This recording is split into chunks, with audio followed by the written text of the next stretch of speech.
Hey everyone, this is Gaurav here and welcome back to the channel। क्या हाल है भाई आप सभी के? एकदम बढ़िया बढ़िया शानदार, एकदम झकास, एकदम मेंटोस जिंदगी। तो आज बारी है क्लास 11 के स्टूडेंट्स का। इस वीडियो में हम लोग बात करेंगे इकोनॉमिक स्टैटिस्टिक्स का। एक चैप्टर है जिनका नाम है क्या, प्रेजेंटेशन ऑफ डेटा। इस चैप्टर में हम लोग बात करेंगे कि डेटा को प्रेजेंट कैसे किया जाए ताकि वो इजी वे में अंडरस्टैंड हो पाए हर एक व्यक्ति के द्वारा। तो चलिए बिना देर के वीडियो को स्टार्ट करते हैं। Let's begin.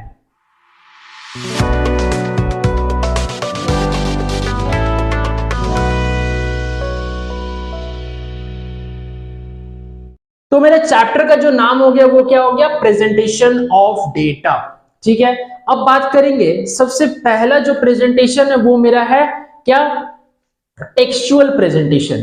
टेक्स्ट के हेल्प से हम डेटा को कैसे प्रेजेंट करेंगे, देन आफ्टर बात करेंगे हम लोग टेबुलर प्रेजेंटेशन ऑफ डेटा। तो चलिए, टेक्सचुअल प्रेजेंटेशन मेरा क्या है, when data are described within the क्या, टेक्स्ट। जब टेक्स्ट के हेल्प से हम डेटा को डिस्क्राइब करते हैं वो मेरा होता है क्या, टेक्सचुअल प्रेजेंटेशन ऑफ डेटा। ठीक है सर, तो ये मेरा क्या पहला। अब इसमें बात करेंगे सुटेबिलिटी कि इस टाइप का जो प्रेजेंटेशन है वो कब कब सुटेबल और किस किस टाइप का डेटा के लिए सुटेबल होता है। तो पहला जो मेरा पॉइंट है वो क्या है, data is not large. Data small होना चाहिए, लार्ज नहीं होना चाहिए।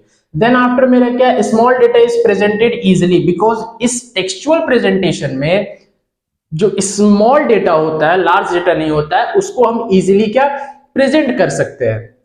देन नेक्स्ट एंड लास्ट है मेरा, given emphasis to qualitative information. हम इंफॉर्मेशन को एम्फेसिस कर सकते हैं, उस पर जोर लगा सकते हैं ताकि क्या जो रीडर है वो इजिली अंडरस्टैंड कर पाए उस प्रेजेंटेशन को। ठीक है सर, ये सुटेबिलिटी। अब बारी है क्या, ड्रॉबैक्स का। अब ड्रॉबैक्स क्या होता है सर, सबसे पहला, one has to go through the complete text. देखो, जब तक कंप्लीट सेंटेंस को, कंप्लीट टेक्स्ट को नहीं समझेंगे तो टेक्सचुअल प्रेजेंटेशन ऑफ डेटा में हम लोगों को कुछ भी समझ नहीं आएगा। नेक्स्ट है, does not suggest reader at mere glance of the text matter. ऐसा नहीं हो सकता है कि एक बार टेक्स्ट को पढ़ने के बाद मेरे को पूरा समझ आ गया, हाँ ऐसा नहीं हो सकता है। आपको पूरा टेक्स्ट को रीड करना पड़ेगा, देन आफ्टर आप क्या क्लैरिटी मिलेगा आपको कि हाँ जो डेटा है वो क्या कहना चाह रहा है। आप एक ही नजर में देख करके नहीं समझ सकते उसको कि डेटा मेरा क्या कहना चाह रहा है। नेक्स्ट एंड लास्ट पॉइंट है, discomfort the reader if data is large. क्योंकि देखो, टेक्सचुअल प्रेजेंटेशन स्मॉल डेटा के लिए होता है, इसीलिए अगर डेटा लार्ज रहा तो वो उस रीडर को डिस्कम्फर्ट जोन में डाल देगा। क्योंकि इससे क्या होता है कि आप इजीली उसको क्लैरिफाई नहीं कर सकेंगे डेटा को, क्योंकि डेटा का जो साइज है वो क्या है, लार्ज है, स्मॉल है नहीं। और नॉर्मली टेक्सचुअल में कैसा होता है, स्मॉल डेटा प्रेजेंटेड होता है। समझ गए? अब बारी है क्या, नंबर 2 का। नंबर 2 मेरा क्या है, टेबुलर प्रेजेंटेशन ऑफ डेटा। इसमें क्या कहता है कि systematic presentation of numerical data in rows and columns to facilitates further statistical analysis. कि जो सिस्टमैटिक प्रेजेंटेशन होगा, कोई भी अगर न्यूमेरिकल डेटा है उसको सिस्टमैटिक वे में प्रेजेंट करना रोज और कॉलम्स में। किसमें, रोज और कॉलम्स में। ये जरा ध्यान दीजिएगा ये पॉइंट, रोज और कॉलम्स में अगर हम कोई न्यूमेरिकल डेटा को प्रेजेंट करते हैं, न्यूमेरिकल डेटा और फैक्ट्स को अगर प्रेजेंट कर रहे हैं in order to facilitate further statistical analysis की, ताकि बाद में स्टैटिस्टिक्स करने में हम लोगों को कोई परेशानी ना हो, तो उसको कहेंगे टेबुलर प्रेजेंटेशन। फिर से दोहराइए, टेक्सचुअल प्रेजेंटेशन क्या होता है, जब data with in text describe हो, और textual presentation of data small data के लिए है, लार्ज डेटा के लिए नहीं है। टेबुलर प्रेजेंटेशन ऑफ डेटा क्या होता है कि जो न्यूमेरिकल डेटा और फैक्ट्स होता है उसको अगर रोज और कॉलम्स में हम क्या डिस्क्राइब करें तो that is called tabular presentation of data. ठीक है सर। ऑब्जेक्टिव्स क्या होता है, नंबर फर्स्ट ऑब्जेक्टिव्स क्या है, कॉम्प्लेक्स डेटा, क्या कह रहा है, कॉम्प्लेक्स डेटा को सिंप्लीफाई करता है, सिंप्लीफाइज कॉम्प्लेक्स डेटा। अगर डेटा कॉम्प्लेक्स है यानी कि अगर डेटा काफी ज्यादा वास्ट है, समझने में दिक्कत हो रहा है, तो टेबुलर प्रेजेंटेशन ऑफ डेटा क्या करता है, सॉरी टेक्सचुअल प्रेजेंटेशन क्या करता है, सिंप्लीफाई कर देता है। ठीक है, वेरी गुड। नेक्स्ट है facilitates comparison of data. Data comparison करने के लिए क्या होता है, हेल्पफुल होता है। देन आफ्टर बात करेंगे facilitates statistical analysis, further statistical analysis में भी वो क्या हेल्प करता है, तो एक कॉम्प्लेक्स डेटा को सिंप्लीफाई कर देता है, दूसरा facilitates comparison of data, then after facilitates statistical क्या एनालिसिस। ठीक है, अब हम लोग बात करेंगे एसेंशियल्स ऑफ गुड टेबल्स। क्या बात करेंगे? Essential of good tables. ठीक है, एसेंशियल ऑफ गुड टेबल, सबसे पहला टाइटल। देखो यहाँ पे एक आप लोग यहाँ से ये मिस्टेक हो गया, यहाँ पे आप लिख दीजिएगा टेबुलर। क्या लिखना है?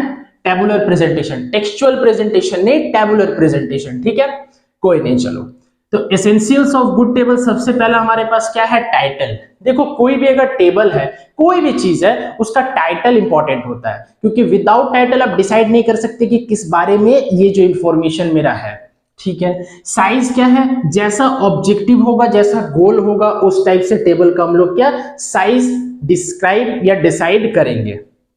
देन होता है सिंप्लिसिटी, इतना सिंपल रखो ताकि कोई व्यक्ति इजीली अंडरस्टैंड कर जाए टेबल को, कि टेबल में क्या डेटा बताना चाहता है, कौन जो टेबल बनाया है वो क्या बताना चाहता है रीडर को, इतना सिंपल रखो। फोकस, देखो अगर कोई पॉइंट में फोकस करना है तो आप बुलेट फॉर्मेट कर दो या फिर ऐसे स्टार मार्क कर दो, तो वो फोकस हो जाएगा। ठीक है, कि हाँ इस पॉइंट में वो फोकस डालना चाहता है, तो फोकस के लिए आप बुलेट यूज कर सकते हैं या फिर स्टार मार्क, कोई भी जो निशान यूज कर सकते हैं, साइन यूज कर सकते हैं, ताकि वो क्लैरिफाई हो जाए कि इस पे आप फोकस डालना चाहते हैं। क्लैरिटी, क्लैरिटी इतना रखो, इतना सिंपल क्लियर अंडरस्टैंडेबल फॉर्म में टेबल होना चाहिए, ताकि जो एक लेमैन है, लेमैन मतलब बुड़बक से बुड़बक व्यक्ति भी, बेवकूफ से बेवकूफ इंसान भी उस टेबल को समझ ले कि इस टेबल में क्या कहना चाहता है। नेक्स्ट है मेरा यूनिट्स। यूनिट्स को आइडेंटिफाई करना होता है, जैसे मान लो कि ऐसे आप लिख दिए प्राइसेस इन रुपीज। ठीक है, हाँ ये होता है units.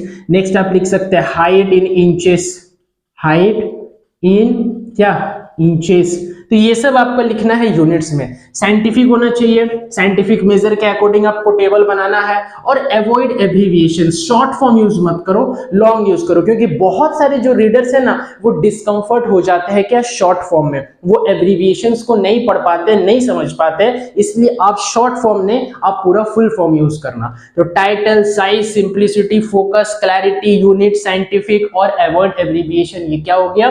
Features of a good table या essentials of good table. Very good. अब बात करेंगे components of table. Components of table क्या क्या होता है, एक टेबल में क्या क्या कंटेंट होता है, जरा सा ध्यान दीजिएगा। ये क्या है? Table number. एक सबसे पहला होगा टेबल नंबर, टेबल का जो है वो नंबर असाइंड होगा। उसके बाद होगा टाइटल, आपको टाइटल देना पड़ेगा कि इसमें टाइटल क्या होना चाहिए। देन आफ्टर होगा हेड नोट, एक हेड नोट होता है, एक फुट नोट होता है। तो हेड नोट क्या होता है बच्चे? हेड नोट होता है कि अगर टाइटल फेल हो गया कंप्लीट इंफॉर्मेशन देने के लिए, तो जो हेड नोट है वो आपको इंफॉर्मेशन देगा। ठीक है, जो हेड नोट है वो क्या होगा? आपको इंफॉर्मेशन देगा। ठीक है, क्लियर एकदम से। तो अगर टाइटल फेल हो गया तो हेड नोट आपको इंफॉर्मेशन देगा। अब होता है स्टब्स। ये स्टब्स क्या होता है? जो हॉरिजॉन्टल होता है, हॉरिजॉन्टल, वो हॉरिजॉन्टल का इंफॉर्मेशन देने वाला क्या कहलाता है? स्टब कहलाता है। और कैप्शन जो वर्टिकल का इंफॉर्मेशन देता है। ठीक है, स्टब क्या हो गया? जो हॉरिजॉन्टल मेरा ये है, रो है, उसके बारे में अगर इंफॉर्मेशन दे रहा है, उसके हेडिंग को हम लोग स्टब कहते हैं। और कैप्शन वर्टिकल कॉलम्स का इंफॉर्मेशन देने वाला कैप्शन कहलाता है। यानी वर्टिकल का इंफॉर्मेशन कैप्शन, हॉरिजॉन्टल का इंफॉर्मेशन स्टब। अब बात आता है किसका? बॉडी और फील्ड का। अब ये बॉडी और फील्ड क्या, मेन चीज तो यही है कि जो बॉडी होगा टेबल का वो न्यूमेरिकल इंफॉर्मेशन कंटेन करेगा एक फिक्स लोकेशन के साथ। ठीक है, और हमेशा याद रखना कि जो हर एक बॉडी में जो each item of the body is called cell, और जो बॉडी का हर एक आइटम होगा उसको हम लोग क्या कहेंगे? सेल कहेंगे। और बॉडी क्या होगा? न्यूमेरिकल इंफॉर्मेशन को कलेक्ट करेगा। आप नोट डाउन कर सकते हैं ये सब चीज को, ये सब पॉइंट को जो मैं बता रहा हूं कि each item in the body is called cell. Body और फील्ड में न्यूमेरिकल इंफॉर्मेशन होता है। फिर आपका होता है क्या? फुटनोट। ये फुटनोट क्या होता है? हेड नोट तो आपको समझ आ गया कि अगर टाइटल इंफॉर्मेशन देने में असमर्थ रहे, नहीं बता पाए, तो हेड नोट यूज होता है। और फुटनोट क्या होता है? फुटनोट क्लैरिफाई करता है डेटा कंटेंट में। ठीक है, जैसे कि फुटनोट को आइडेंटिफाई करने के लिए कुछ सिंबल यूज किया जाता है ना। फुटनोट को आइडेंटिफाई करने के लिए कुछ सिंबल्स यूज किया जाता है, जैसे आपका स्टार मार्क हो गया, @ हो गया, ये सब, ठीक है। देन आफ्टर बात करेंगे सोर्स। सोर्स का मतलब डेटा कहां से हमको मिला है, ठीक है। जैसे मान लो फॉर एग्जांपल स्टैटिस्टिक्स का डेटा है जीडीपी का। अब जीडीपी का डेटा आपको मिला है इकोनॉमिक्स टाइम्स, तो आप लिख सकते हैं इकोनॉमिक टाइम्स साइट से हमको क्या ये डेटा मिला है। तो table, title, head note, stub, caption, body और फील्ड, फुटनोट और सोर्स, ये क्या हो गया, कंटेंट्स ऑफ अ टेबल या कंपोनेंट्स ऑफ अ टेबल और एसेंशियल्स ऑफ गुड टेबल, ये हो गया। चलो अब हम लोग के पास एक नेक्स्ट टॉपिक है, इसका स्क्रीनशॉट लेना चाहते हो तो आप लोग ले सकते हो। देन आफ्टर मैं बात करूंगा नेक्स्ट टॉपिक के बारे में। तो अब बात करेंगे क्या कि टेबल होता कैसा है, ठीक है। पहले तो टेबल का कंटेंट समझ लिए, एसेंशियल्स ऑफ गुड टेबल समझ लिए।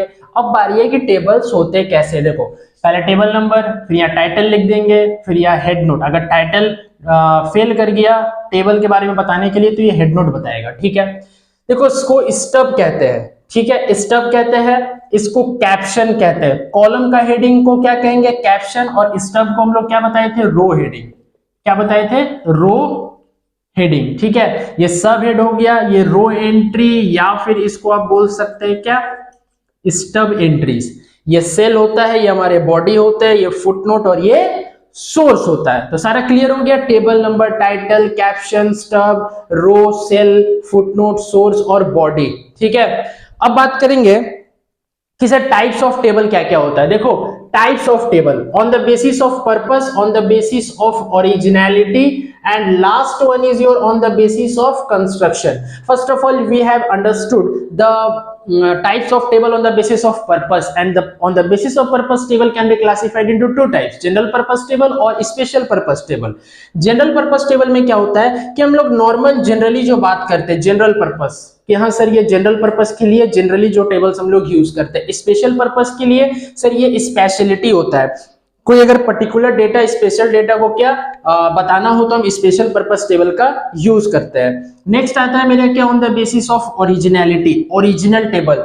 ओरिजिनल टेबल का मतलब होता है हर एक डेटा उसमें ओरिजिनल होगा, हर एक डेटा फर्स्ट हैंड डेटा होगा, ऐसा नहीं कि कहीं से कॉपी पेस्ट कर दिया, हर एक डेटा ओरिजिनल होगा। और डिराइव टेबल में क्या होगा, ओरिजिनल टेबल से वो पहले एवरेज में कन्वर्ट करेगा डेटा को, देन आफ्टर परसेंटेज में कन्वर्ट करेगा, उसके बाद डिराइव टेबल में क्या वो बताएगा। तो ओरिजिनल टेबल हमेशा ओरिजिनल होता है, डिराइव टेबल हमेशा क्या डिपेंड करता है, सॉरी एवरेज पे कन्वर्ट होता है और परसेंटेज पे कन्वर्ट होकर के फिर डिराइव टेबल में दिखता है। और पता है डिराइव टेबल को आप ये टेबल भी बोल सकते हैं, डेरिवेटिव।